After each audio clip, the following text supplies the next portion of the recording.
salam sejahtera bagi kita semua. Perkenalkan dengan saya Okti Dametamar Sitorus. Sebelumnya saya mengucapkan terima kasih kepada ibu dosen saya, Ibu Vika. Dan di sini saya mengambil mata kuliah Prodi Sistem Informasi dalam bidang Etika Profesi Sistem Informasi.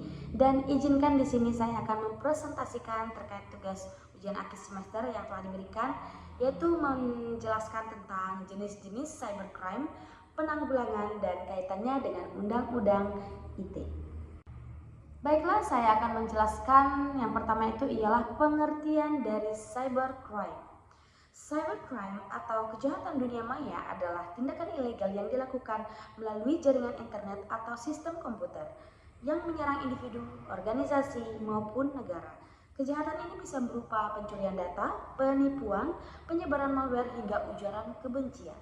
Dan lalu dalam konteks etika profesi sistem informasi, cybercrime adalah pelanggaran terhadap prinsip-prinsip profesionalisme, integritas, dan tanggung jawab dalam dunia digital. Lalu saya akan menjelaskan tentang jenis-jenis cybercrime yang sering terjadi. Yang pertama itu ialah phishing, artinya penipuan yang dilakukan dengan mengetahui korban agar memberikan data sensitif seperti password, OTP, atau data kartu kredit. Contohnya, email palsu dari bank yang meminta verifikasi akun. Kasus nyatanya seperti serangan phishing terhadap pengguna layanan PayPal dan OVO. Lalu, yang kedua, hacking atau unauthorized access. Artinya ialah masuk ke sistem komputer atau jaringan tanpa izin dengan tujuan mencuri, merusak, atau memata-matai data. Contohnya, hacker membobol sistem data rumah sakit untuk meminta tebusan. Etika yang dilanggar ialah privasi, integritas data, dan akses yang tidak sah. Lalu yang ketiga ialah malware, yang artinya program jahat yang disebarkan untuk merusak, mengambil alih, atau menyandera sistem komputer korban. Contohnya, ransomware ini WannaCry pada tahun 2017 yang menyerang 150 negara, dan dampaknya ialah data enkripsi, sistem terkunci, dan kerugian besar. Lalu yang keempat ialah identity theft, pencurian, di mana ini menggunakan data pribadi orang lain secara ilegal untuk keuntungan pribadi. Contohnya, pembukaan akun pinjaman online atas nama orang lain.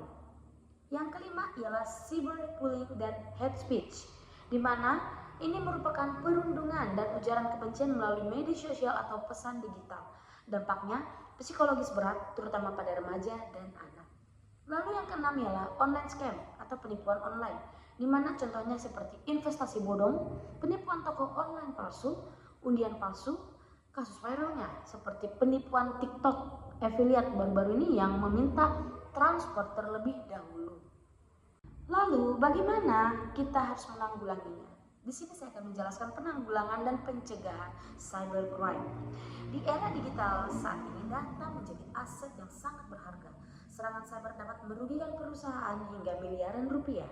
Oleh karena itu, ini bisa merusak reputasi dan membahayakan data pribadi masyarakat. Oleh karena itu, keberadaan cyber security spesialis ini menjadi sangat vital untuk menjaga kepercayaan publik dan kelangsungan operasional sebuah institusi. Contoh kasus nyatanya ialah serangan ransomware pada WannaCry pada tahun 2017 yang melumpuhkan rumah sakit, bank, dan institusi besar di lebih dari 150 negara adalah contoh betapa pentingnya peran spesialis keamanan cyber untuk mencegah dan menangani insiden tersebut. Lalu, penanggulangannya yang pertama saya akan menjelaskan, yaitu pendidikan dan literasi digital. Masyarakat ini perlu memahami cara kerja dunia maya, potensi risiko, dan cara melindungi diri. Edukasi ini bisa melalui sekolah, kampus, media sosial, dan kampanye pemerintah. Dan yang kedua ialah keamanan sistem informasi, menggunakan enkripsi, firewall, antivirus, 2 faktor, dan backup rutin. Perusahaan ini wajib menjaga sistemnya agar tidak mudah diretas. Lalu yang ketiga ialah hukum dan penegakan, di mana ini bisa ada pelaporan ke polisi cyber, kemudian ke Kominfo dan OJK untuk kasus finansial. Kemudian tindakan tegas terhadap pelaku untuk memberikan efek jerah. Dan yang keempat ialah kerjasama internasional, di mana cybercrime ini bersifat lintas negara. Jadi dibutuhkan kerjasama antar negara dan lembaga global seperti Interpol. Dan yang terakhir ialah etika profesional dan kode etik TI. Profesional IT itu harus menjaga integritas dan tidak menyalahgunakan keahliannya. Dan kemudian kode etik seperti ICM, IEEE sangat penting ditegaskan dan ditegakkan. Lalu saya di sini akan menjelaskan kaitannya apa dengan Undang-Undang ITE, Undang-Undang Informasi dan Transaksi Elektronik. Undang-Undang ITE adalah landasan hukum yang utama di Indonesia untuk menangani kejahatan cyber. Beberapa pasalnya seperti pasal 27 melarang distribusi konten bermuatan pornografi, penghinaan atau pemerasan. Dan di pasal 28 melarang penyebaran hoaks, berita bohong dan menyesatkan. Lalu pada pasal 29 melarang ancaman kekerasan melalui media elektronik. Di pasal 30 mengatur larangan akses ilegal ke sistem milik orang lain atau hackingnya. Dan selanjutnya pasal 32 yaitu larangan merubah, menghapus atau merusak informasi elektronik. Lalu pasal 36 menyebutkan sanksi pidana bagi pelaku kejahatan. Sanksi pelanggarannya adalah hukuman penjara 4 hingga 12 tahun. Dan ini dendanya bisa mencapai miliaran rupiah. Kemudian reputasi pelaku pun hancur dan bisa berdampak pada sosial dan psikologisnya.